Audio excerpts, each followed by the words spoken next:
This is are the side streams. So they are not the main product being produced, but they are generated every time. And the idea was really how to use that, because these are the most nutritious part of the fruits and vegetables and cereals that they usually are wasted. So your main ingredient essentially in what you're using is stuff that's typically thrown away. When is the worst is thrown away, or it's downcycled to feed. So we keep food as food. In the academia, at least for me, I was not trained to listen to someone else that's not your PhD supervisor. You need to be able to do quite quick this mindset to shift between, okay, you're a scientist in the lab and now you are in a company that has clients. It's a different way where you get your feedback, I would say. What if the key to feeding the world was hidden in what we throw away? Nina Granucci, founder and CEO of Greenspot Technologies, is changing what food waste can become by turning discarded fruit and vegetable byproducts into high-value ingredients through fermentation. Her team is showing what sustainable nutrition can look like in practice. In this episode, we talk about her journey from academia to entrepreneurship, the realities of scaling food biotech, and what happens when founders stay close to the data, the customers, and the work. Yeah, I'm super excited to hear more about Greenspot. And I would just like to start often because you made that transition from academia into entrepreneurship, and just to hear more about what that journey was like for you and just kind of where you started, how that idea of what you're creating now and just kind of that journey. I knew that I wanted to do a PhD that was applied. So I chose a topic that was how to use fermentation in the various form to add value to side stream. So that was my PhD project. And when I was in the lab, so I was testing different types of fermentation in different types of side stream. And I think the idea really came when we started getting the first results. So the first fermented biomass that was coming out, and I started tasting everything. So there was a very bad one, but there was very good ones. And I think that was a bit where I say, okay, this can become something. I think the main, let's say, event that happened to really becoming from academia to something that was now a company was I put the idea into an idea challenge from the business school of the University of Auckland. And we got second place. But the second place also came with a lot of requests from samples. We want the supermarkets coming to us. And I was like, okay, it's still really much on the lab. We got a good partnership at the time that was with a juice producer in New Zealand, where we were getting the substrate, so the skins and seeds of fruits and vegetables.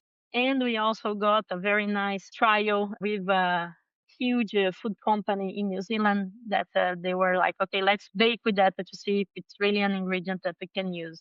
And I think from these two partnerships, we understood that there was a need from the food first transformation industry, so from the that was producing the side streams, and also from the food industry in terms of finished products that was actually looking for ingredients that make sense in terms of sustainability, but mainly in terms of functionality for their recipes. And when we got this confirmation, we started fundraising for the company. So it was a big kind of a quick transition, I guess, from the academia to the entrepreneurship. On your topic of that transition to entrepreneurship too, when you spoke about the technology itself, just to dig in a little more about that, because we talked about this a little before and I was nerding out on your process and kind of what you guys do. But I feel like that's a really interesting piece of what you found is, so you're taking, when you say side stream, and just a little bit more into what the process actually is and why it is a viable company, just to dig into a little bit more of that. Sure. So side streams are everything what we consider is what is not the main product on a transformation of food. So fruit, vegetables, legumes, and cereals. So today we are working with the husk of fava beans, or the skins of apple, or the skins and seeds of tomato, or the skins and seeds from wine. And this can come from different industries. So the wine industry, the skins and seeds of grape come from that. The tomato processing industries for tomato sauce, you have the skins and seeds of tomato. This is are the side streams. So they are not the main product being produced, but they are generated every time. And the idea was really how to use that, because these are the most nutritious part of the fruits and vegetables and cereals that they usually are wasted. Usually we get the sugary and starch part of it, but not actually the fiber and the proteins that are part of that side of the fruit, vegetables, and legumes and cereals as well. So it's really how to use and how to drive fermentation, how to design the fermentation aspects to be able to do that. And on top of that, the fermentation type that we used was solid state fermentation. During my PhD, I tested, let's say, the three main types that are liquid, that's beer producing. So you have a lot of water. You have submerged, that's in between. You have a lot of liquids, but you have a lot of solids also in the mix. And then you have solid state fermentation, that if we think about is like a bread producer or cheese, where you don't have free water. So that was the fermentation that we select, especially for the sustainability aspect and all the possibilities that will open looking at the side streams that are generated in the industry. So solid state fermentation allows you actually to dry much less. So you have a footprint in terms of CO2 much lower than compared to liquid state or submerged, because you don't have a lot of water to dry when you're producing a dry product to stabilize.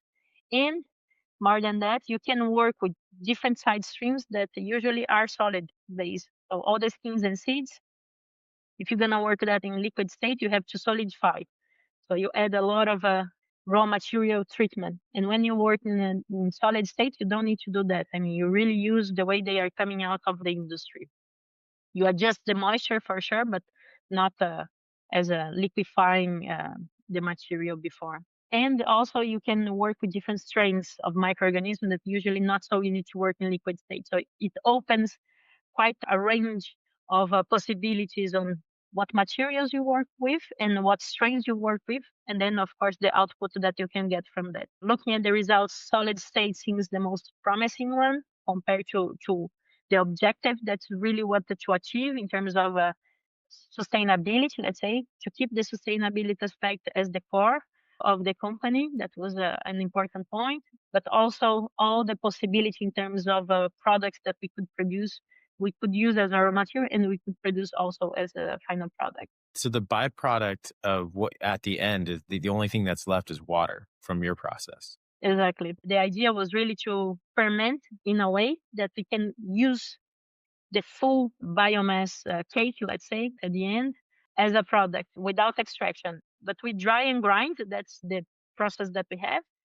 Dry to stabilize and then grind to be able to use as a flour in the recipes.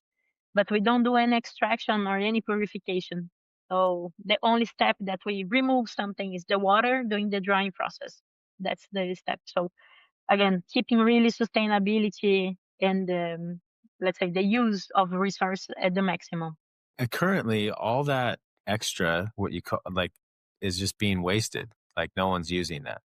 So that your main ingredient, essentially, in what you're using, is stuff that's typically thrown away. So we keep food as food. That's the main idea. Yeah, I like that. It's simple. It makes sense. Food is keep food as food. And so at the end of that process, you're left. It comes in like a powder. It's in a powder form, and then Exactly. from there, that is what you're then reselling to a food manufacturer to use in their products. Yeah, we have a B2B model. We are producing ingredients in a form of powders that can be used in different applications. But now we understood from the industry, so we are really focused now on ingredients that are around the confectionery, the cocoa alternative space. That where we are focusing today our efforts in terms of the production of ingredients. And we understood from the food industry that sometimes you have to go a step further. So to do not only ingredients, but to do semi-finished products. And that's what we are also integrated in our line now to be able to provide clients not only with ingredients, but also to enlarge the range of clients that we can reach, providing semi-finish. The semi-finish, when I say that in the cocoa alternative, is a compound cocoa chocolate type. So we cannot call it chocolate because there is no cocoa, but what you would think about the chocolate ingredient. So it's not the chocolate in the bar that you're gonna eat, but the chocolate that comes into a cookie with the little drops of chocolate. That's the kind of ingredient that we are producing, and also the fillings. So spreads and fillings, the thing that you put in the muffin. That's the kind of semi-finished products that we are producing as well. Yeah, and it's just that process of going from academia to creating your own company, like anything that was like big, like aha moments or or challenges for you, like coming from your PhD to now, being a founder of a company. The main topics for me was that were a challenge, but was nice learnings as well. Is that you probably have to have a lot of aha moments during the building of a company. I think for sure the aha moment in the lab, that was the one that generates the rest for sure. But there was how you scale. I think we have patents on the scale up process, because to scale solid state fermentation, well, in the food industry is done a lot in the pharma, but to bring that in terms of cost for being able to and viable to be in the food industry, that was a lot of a aha moment that we had to be able to set up the technology to do that.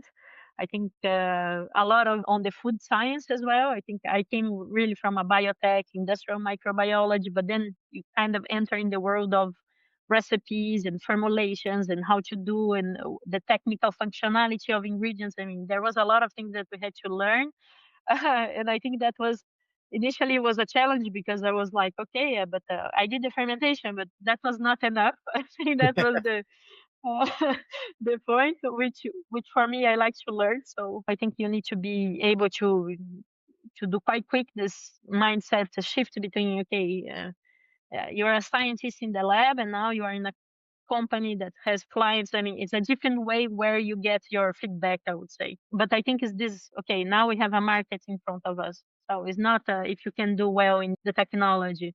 And a lot of clients, when you sit with them, they don't really care if it's fermentation, if it's solid, if it's Yeah. liquid, what that means for them, the product. And I think at the beginning, I struggle a bit. I think like everyone that comes from a very tech, let's say, background, but it was a very enjoyable way of putting the tech to something that's really, I mean, really apply. I mean, we were doing something that someone else wanted us to do. It's not only the tech by the tech. I think that was the main thing. It was really how to learn to listen to the clients you have in front of you and how to change your tech or change their product. And that we did a few times actually, changing the product, because we say, okay, we're gonna do a super nutritious, protein high, and then we sit with the product, and the client say, no, that's we don't care. So I think there was a lot of this, like, okay, no, but we use this tech. Yeah, we don't care. I mean, that's very nice. It's a very nice thing. It's very interesting, but that doesn't fit with our formulation. So no. Uh, I think that was a lot of the challenges and learnings that we did, but I think it's quite interesting. And I think in the academia, at least for me, I was not trained to listen to someone else that's not your PhD supervisor, or if the tech will have something that's more than a nice academic paper. So I think that was something that was a nice learning. Yeah, I think that's a challenge for a lot of people in the science perspective. You spoke to it too, is just how did you learn just by trial and error, but in how to articulate, like, not to go too far into the science as far as sometimes what they wanted to hear? What was that like for you? And how is that different now for you? Like, if you go talk to a prospective client or customer, like, how are you talking about it now versus maybe how you talked about it when you were much earlier in the process? Yeah, I believe it's really about where you put the focus. Before when we are talking to clients, we are trying to show how amazing is the tech and how sustainable is the tech. I think I was, and I'm super excited to talk about that. So for me, it was very hard to kind of, no, no, no, Carmen, you need to calm down a bit on this topic. Is really about what the client needs. What is your need? What you want to achieve with this formulation? What's the project that you have? I think it's really about changing the focus when you have a conversation. And I think I learned that a lot by doing. And of course, I hire people that also more capable than doing that than myself. But it was really for me about how to listen to the client, what is their need, and try to understand how we can actually support there with our range of products. But it's funny because sometimes you find someone that's like really in love with fermentation. So they want to learn about everything that you do. So it's funny because sometimes you also have to switch and then now that's what they want you to hear. So you say that, but it's not for sure the majority of times. It's very so yeah. I think that's the main change, I would say, really to listen to the client and what their need and how you can actually support them with your products that you have. Yeah, I could see that being different from scientists to sales. It's a slightly different process. But I know you said listening. I mean, that's a big thing. And to be prepared to be surprised, you said it too. There might be someone that actually really does want to hear about fermentation. So just to be Yeah. able to be flexible. And you said you brought in some people as well along that process that are, can you speak more to that? I mean, is that inside the company or did you bring in, you have coaching or what did that look like? Both actually. I brought people in the company as an employee. So our first employee in France. So I moved from New Zealand. We got investment. Our investors were French investors, and their condition was for us to move the company to a French company and have all the IP under this French company. So that's what I did. I moved from New Zealand to France, and the first person that I hired inside the company was a business development person because that was, I think, usually the weakness of companies that are deep tech that come from academia is that sometimes you don't understand the market and you try really to sell the tech and not necessarily to listen to what your client wants. So that was the first person that I brought, and it was very funny because he was supposed to stay for a year, and then he's out to today with us. So it's quite was a very important person for the company. And then I also have coaches during during the different phases because I think that's something also that changes when you start to have a company that you're really thinking about the tech and but when we scale up, that is quite dynamic. The company, you have different companies during the years, and I think that's also you should appreciate that change and see if okay, what's the moment for what now. What kind of a CEO you need to be? What kind of a team you have to have? So we start with a very like R&D focused team, and we have this guy that was the business, and then with the time we were like shifting and changing, and now we have kind of a more a balance between productions because we have an industrial demonstration plant that we were able to set up in Carpentras the south of France. We also have the business team that now have a marketing. We have formulation that should support what the client wants. And we have a little bit of R&D still there. But for someone that start almost like 100% R&D and then you come back with a very different mix, it's also, I think it's part of this process of the change that your company have in terms of dynamic of when you start, you probably after 2 years you're not gonna be the same company, hopefully, because if you are, there is something wrong because you need to kind of change quite a bit for getting from a tech company to a product or service company. Yeah. Yeah, I see a lot that that transition doesn't happen, or sometimes people are in the academia, they have an amazing tech, but like what prompted you to just say, "Oh, I need to bring on a business development or a business person?"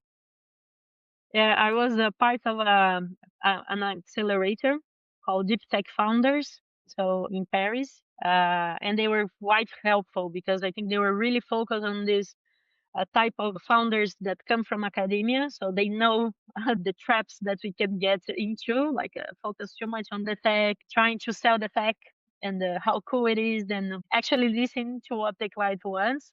And I think was very helpful for me to be in this accelerator because then you understand better. And the business person came through the accelerator, so he was my mentor. So that's why. He was supposed to stay for some time and then he stay up to the now in the company.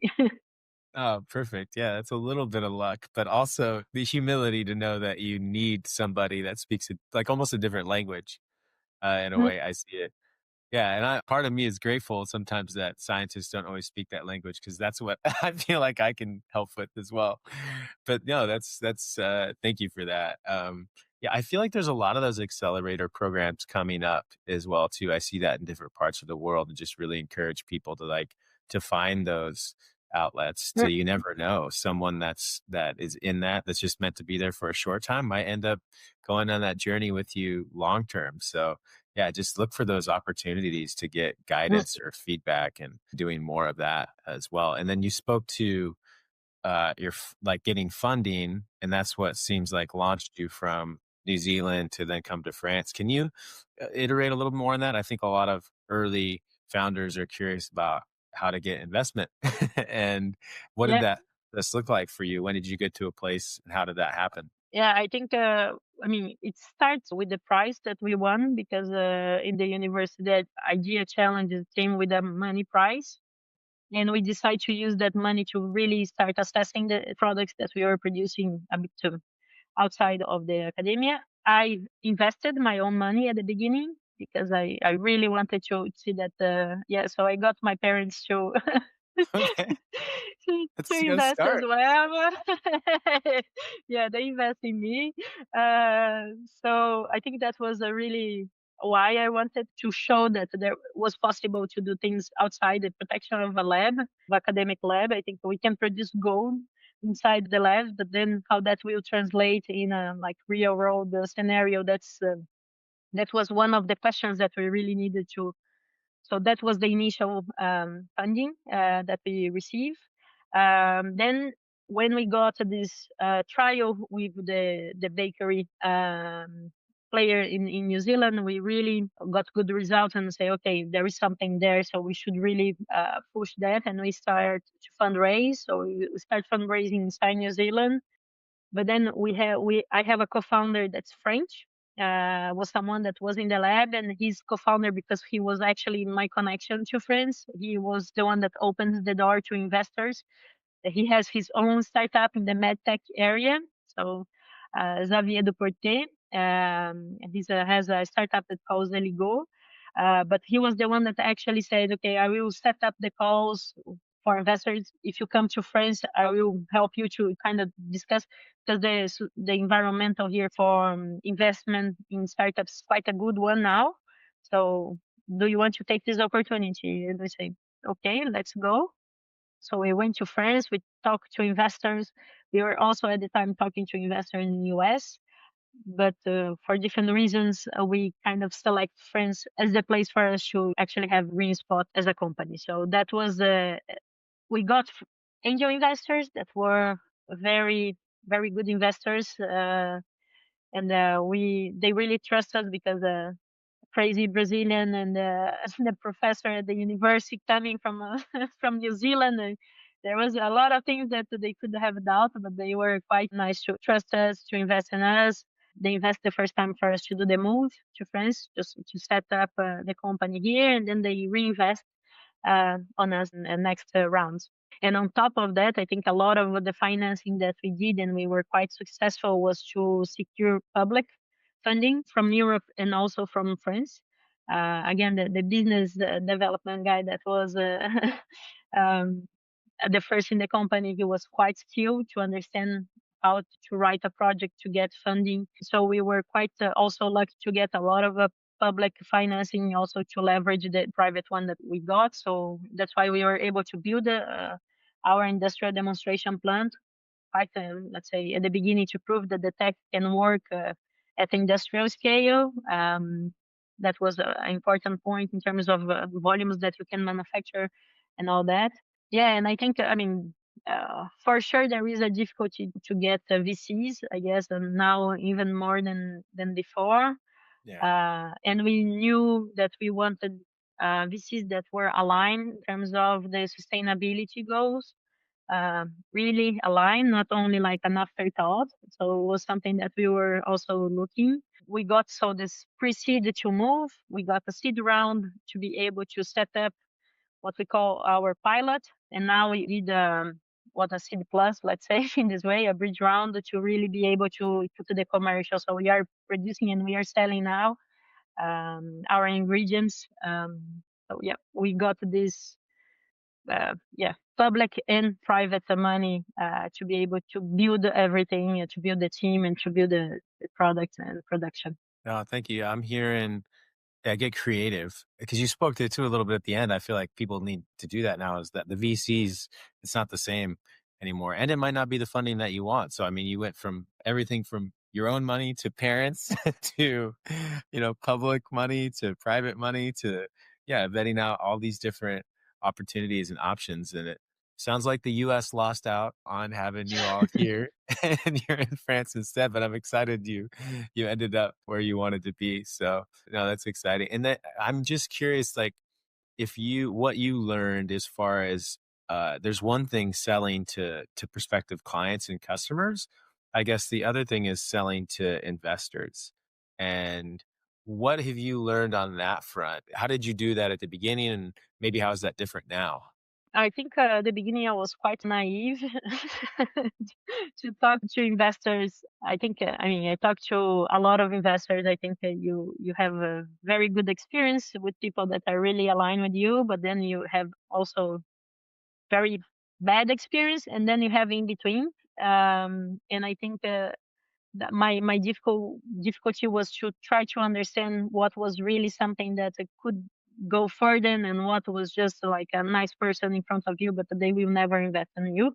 I think Mm, I lost a lot of time sometimes with this kind of in between people, in between investors. I think if you are a man, is easier. I think that's something also, especially if you are in a deep tech, if you are in an industrial area. I mean, let's say I'm not usually the type of figure that people see in front when you are talking about industrials, which is a shame actually, because food is so important. It's such an important point in everyone's life that we don't have diversity in this spectrum is quite a sad point as well. But I think that also makes quite a difference if you are a man or a woman in this perspective for raising money. Yeah, I mean, I think you need to be quite resilient on the fact that you're gonna receive so many no's. I think you need to really, yeah, be resilient on first to receive them and be okay. But second, also to listen to what the people are saying and separate. Okay, they're just saying that. I don't know why. It's not to help you. It's just to sometimes it's just to be mean, or just because they have a bad day and you are in front of them at the time. And sometimes it's really useful. I mean, really to listen and say, okay, maybe we should change that. Maybe I had very nice investors that they didn't invest in the company, but they gave very nice feedback. And I mean, they were very, I think, kind to give the feedback that they give at the moment, to say, okay, this is what I believe you should maybe rethink or do it in a different way. I think raising it's a very intense exercise. I think we just closed our round, so it's very intense. I think we just need to be resilient, but really trying to separate what is just a bad feedback that I mean it won't help you on anything, and what is actually something that you should listen and try to incorporate for the next one. yeah, I could see how that would be challenging. Uh, along the way, it's sales. You get a lot of no's, but yeah, you mentioned something I feel like is a really key part is yeah, how do you vet those and like what not to waste your time, with certain people too? Because I feel like early on you might be want to talk to everybody or potentially when you're new as a possible option, and then you spoke to it too, just taking feedback as well and not taking things personally. It sounds like you're doing a good job of that, which is important as well, to not take those things because not all of it is feedback that you need to act upon either. I've talked to a lot of female founders recently too, and you spoke to that as well. It's just any advice that you have to them and going to that, some of the challenges that you feel like were unique to that for you and what you've learned from that, and just maybe any advice for them? Make sure that you have a network that can support you, because I was a bit by myself in this. I searched for different female women entrepreneurs that were around in different levels, or VCs, women that were VCs, but also hopefully it's changing a bit, but also not the most common thing to see. Um, and I think it makes a difference, because then you understand that some of the stuff is not you. some of the stuff is just the way you position yourself, how you speak, and I think sometimes not everyone, of course, but I think women sometimes have a tendency to be insecure. They don't feel so comfortable to speak about money, to make like demands, and I think not that you needed to be like a male doing that, but I think we need to be more comfortable with this kind of setup where you are there and you have all the right to be there and to pitch, and sometimes you're gonna make mistakes like everyone else. So I think it helps to have a network, people around you that will be able to help you, or sometimes just to be a support, to listen to your crying at the end of the of a bad meeting. I think that's the and I'm lucky. I have also angel investors that are women that they are really vocal in terms of this topic. So I think it's that's also very helpful.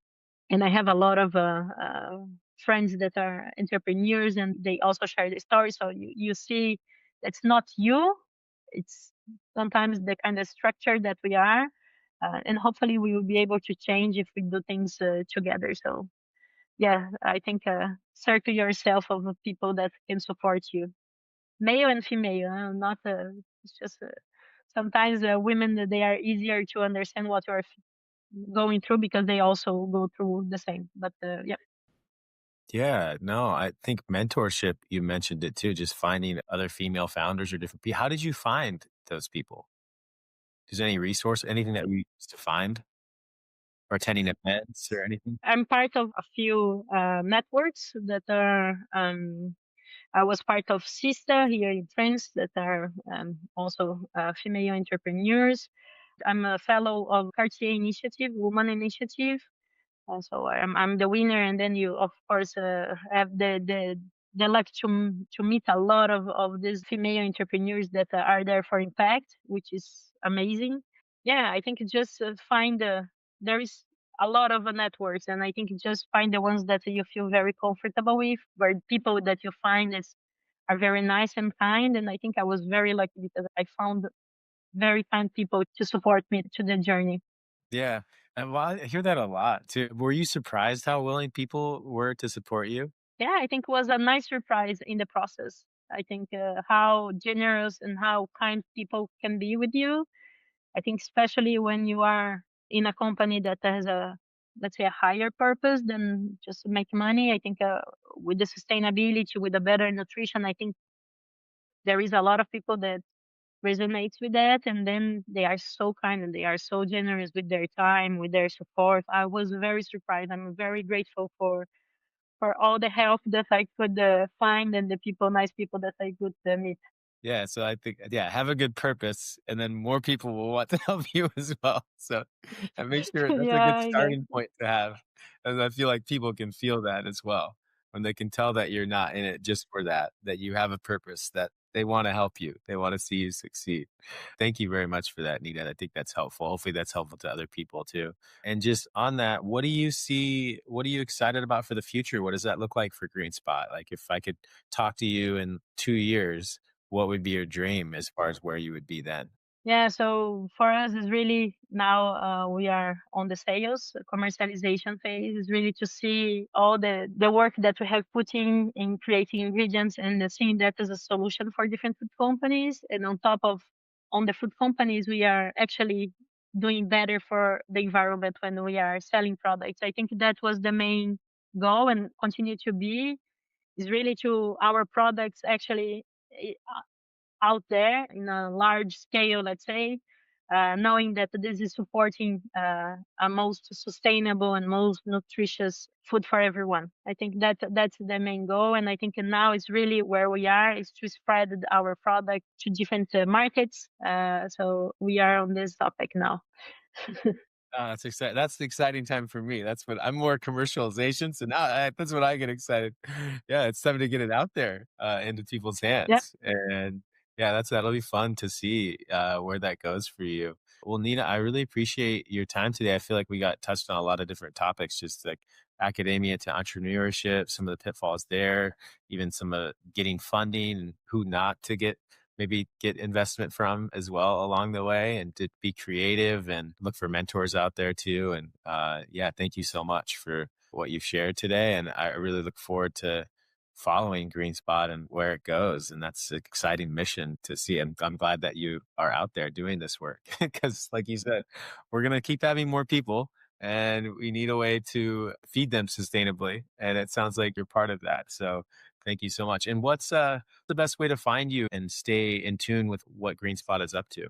Yeah, we have our LinkedIn channel. So I have myself and have the company as well. We have the website, and we're gonna be launching the website for our brand, where we're gonna commercialize the majority of our products for the confectionery, so cocoa alternative, that will be coming out in a few weeks. So we are Okay. quite excited for that as well. Yeah, and I'm usually in a lot of events. Okay. Events. um, on the food, on the food area. So get in touch if you want to discuss or Perfect. to. Thank you so much, Nina. I appreciate your time. No, thanks you, Christopher. You've been listening to Stories in Life Sciences, sponsored by MedAccess AI, where we explore the people, ideas, and breakthroughs shaping the future of biotech and healthcare innovation. To learn more, visit medaccessai.org and subscribe on YouTube to watch the full conversations and new episodes as they launch. I'm Christopher Wilson. Thanks for joining us. Until next time, keep shaping the future one story at a time.